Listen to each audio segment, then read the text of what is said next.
travel, whether it's luxury is practically out. MICE will be practically out for quite some time, and the international and domestic travel also will be restricted now. Like we are meeting like this, we don't go to the offices every day.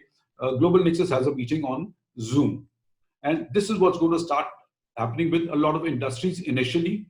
Number one, they won't have the money, and secondly, they won't like to take chances because maybe it may not go down totally.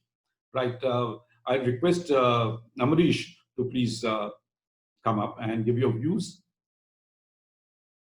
Good afternoon, everyone. Am I audible? Yes, sir. You're audible. Hi, good afternoon, everyone.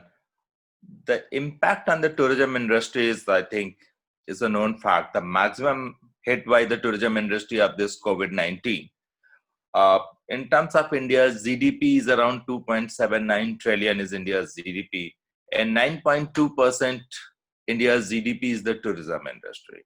So 9.2%, virtually around 245 billion US dollar is India's GDP, and virtually 6 month GDP is wiped out from the tourism side. So the impact on the tourism in terms of the value, it's going to be somewhere around 125 to 150 billion US dollar.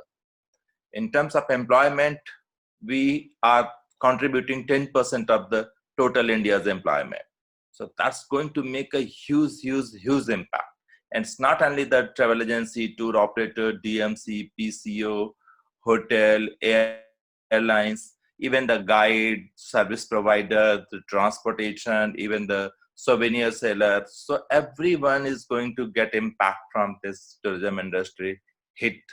So that's going to make a huge impact on the entire industry. And in terms of survival is at stake, you all know. So survival I can define in two parts. One is the statutory, another is your operation. So for the survival, all the complete deferment of all the statutory dues by the central government, state government, local bodies is must, like your GST, advance tax, PF, ESI, excise, power tariff, water bill. These are must, and these are all we pay to the government. So if government survival, otherwise going to be a big difficult.